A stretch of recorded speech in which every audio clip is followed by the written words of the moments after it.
get what you want. Invariably. Even though you may think that it's entirely opposed to your wishes. But if it's your karma, everything that happens to you, put in another way, everything that comes to you is a return to you of what goes out of you. Yes, obviously, that's absurd. If you confine the definition of yourself to your voluntary, conscious behavior. That's a ridiculous definition of oneself. Oneself, by any stretch of the imagination, must involve far more than the conscious and voluntary aspects of our behavior. And if we see that it involves intimately and inescapably the behavior of what we call the other, the not self, the environment, and see that these two are moving together like the two sides of the snake when it swims, then you get a very curious feeling. Like attracts like. You have to understand, you are a magnet. Whatever you are, that's what you draw to you. If you're negative, you're going to draw negativity. You're positive, you draw positive. You're a kind person, more people are kind to you. So you're like a magnet, you know, and you got to understand something about like attracts like. If you see it in your mind, you can hold it in your hand. You weren't really ready for the world, were you? But when you show yourself that you have the power to come into alignment, not just with who you were before you were born, but with all that you've become ever since, not just with you and all you've become, but with Source itself.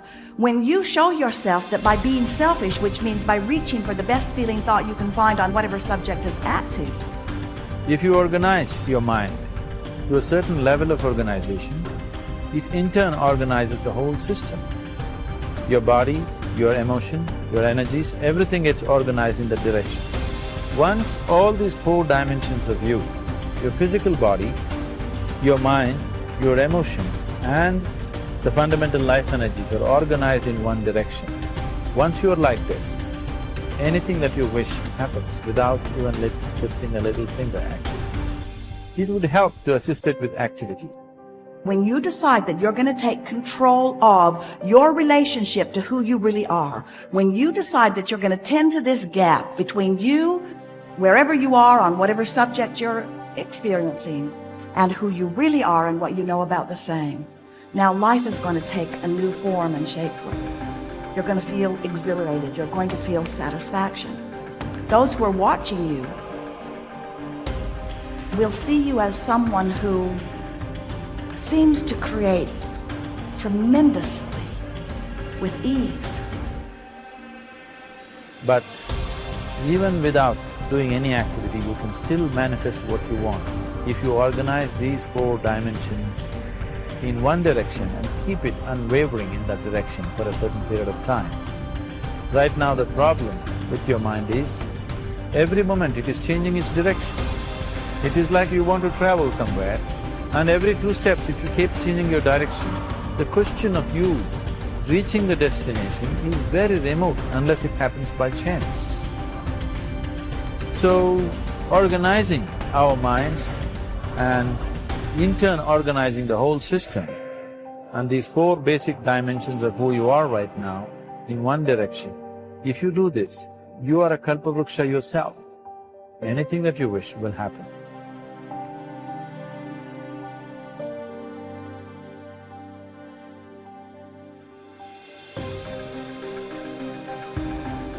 Everyone that I know who is able to get things into their life practices this. I call it the 4 reallys, all right? So that what you really, really, really, really want, you will get.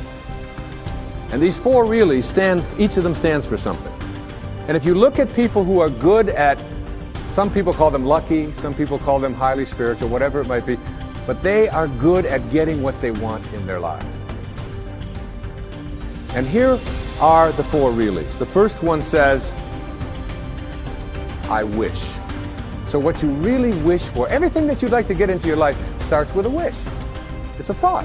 I wish I could get that job. I wish I could get that promotion. I wish I could lose weight. I wish I could get rid of that addiction that I have. I wish I could, whatever. It's a wish. So you have to start with a wish. The second really stands for what you desire.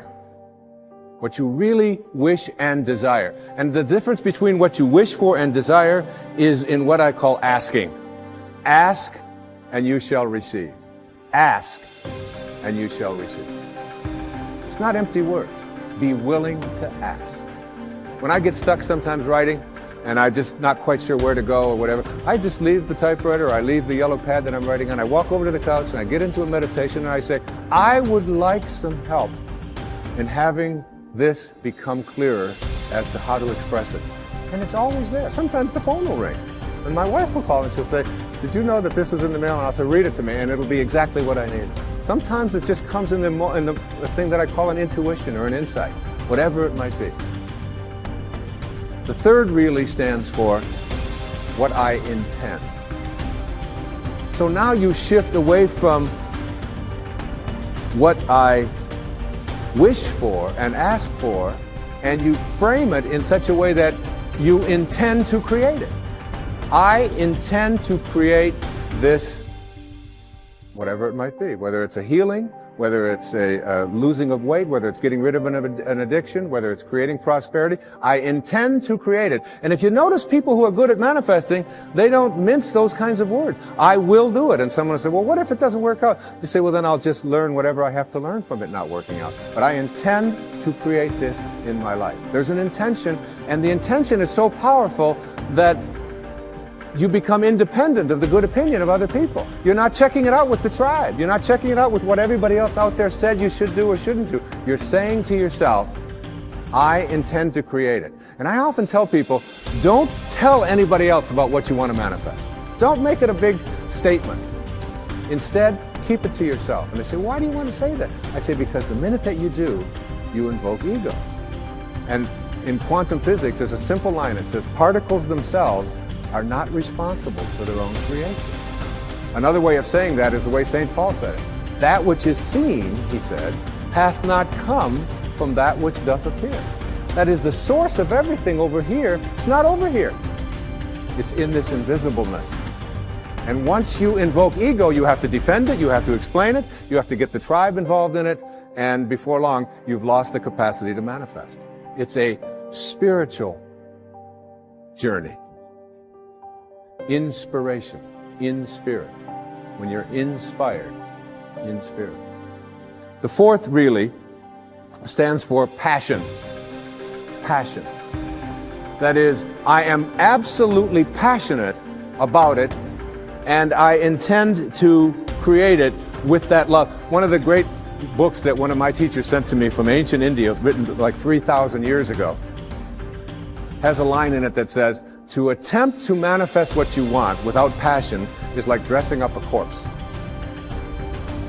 So you take this corpse and you put a tuxedo on it and you dress it all up and you put all the makeup on it and you take it out into the world and you say, now see what you can get for me. But basically it's dead inside. And if it's dead inside, that is, if it lacks passion, if you lack passion, you're not going to be able to attract it into your life. So what you wish for, ask for, intend to create, and have passion about, you'll get. You'll get it. That's the good news. The bad news is that what you really, really, really, really don't want, you will also get. And this is one of the most difficult things for people to understand. And when you're dealing with the tribe and you're dealing with what is and what everybody else tells you is impossible, and somebody might be watching this and say, well, that's just a lot of nonsense. I mean, you can't just put your attention on something, think about it, and have it come true. It involves a whole lot of other stuff like that. You see, here's how it works. You cannot attract thin from I hate being fat. Because if what you think about is what expands, and what you're thinking about is hating being fat, then hating being fat is what you will continue to manifest. You act upon what you think about. You cannot attract prosperity from an inner consciousness that says, I hate being poor, I despise being poor. Because if you despise being poor, if you're angry about being poor, then being angry about being poor or despising it is what you will continue to act upon, and you'll be able to say, see? Now it gets worse. You cannot manifest what you want if your attention is on what is. If your attention is on what is and the circumstances of your life, that's where your thoughts are, then you will continue to create what is into your life. You've got to figure out a way to get your mental images, your energy, your attention, your higher awareness off of what is and onto what you want. And every time your thoughts are on what is, you shift it to what do I want? And it's even worse than that. You cannot manifest what you want if your attention is on what always has been. This is the way things are. You'll hear people say it to you all the time. These are the circumstances of life. Don't you understand? This is reality. Wake up. These are the way things have always been. There's always been poor people. You're one of them. That's just the way it is. And you watch that person, and being poor continues to manifest into their life. See, if you're postponing something, you're obviously doing something that you don't want to do. If there is something that you really want to do, will you postpone it or prepone it? Hello? Do you see somebody is waiting for someone they badly want to see?